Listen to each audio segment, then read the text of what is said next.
Qual é a ideia do IbradimCast? A gente precisava encontrar um caminho para alcançar mais pessoas.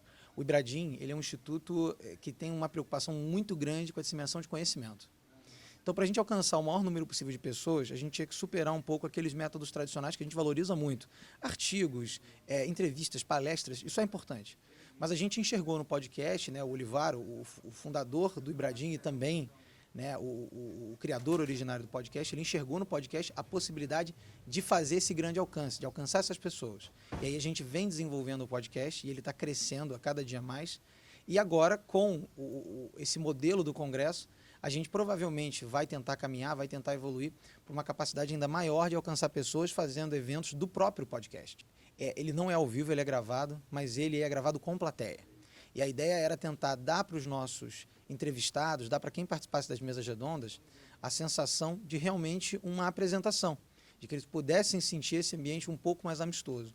Quando a gente faz o podcast hoje, que a gente ainda está, por conta dessa superação do Covid, ainda fazendo muitos episódios online, ou seja, a gente tem o âncora de um lado, do outro lado do país a gente tem um debatedor, o que é muito bom por um lado, porque aproxima pessoas, mas por outro lado, a gente ainda sente que a conversa não consegue se desenvolver tanto. No presencial, a gente teve aqui o primeiro com o Campelo, poxa, foi fantástico, a gente viu que a conversa foi muito mais fluida e a presença da plateia esquenta muito o debate, foi bem legal. Olha, nós escolhemos a dedo os temas do podcast. Qual foi a nossa ideia?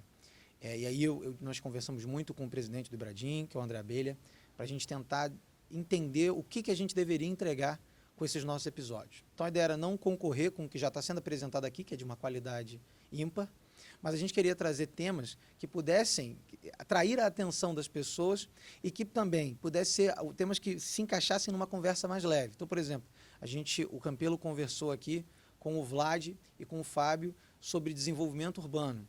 Mas não foi uma conversa pesada, não foi uma conversa demasiadamente técnica, mas sim a opinião de duas pessoas que estão na ponta, desenvolvendo cidades, pensando cidades. Então, acho que a gente... suas experiências. Totalmente. E assim, a ideia é que os podcasts sejam isso.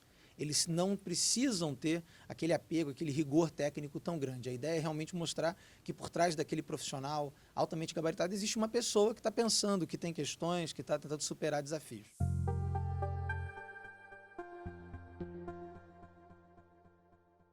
Ah, não. Com certeza que ele atrai uma audiência própria porque as pessoas estão altamente curiosas para saber como que se grava um podcast.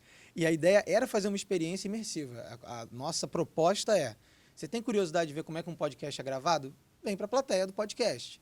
E tanto que a gente tem lugares limitados exatamente para não prejudicar a qualidade aqui do som em estúdio, etc. Mas a presença das pessoas é fundamental. Agora, é muito importante entender que, por mais que nós tenhamos vários painéis ao mesmo tempo, podcast, existe uma sinergia muito grande no Congresso. Tudo está funcionando numa engrenagem, eu diria, perfeita.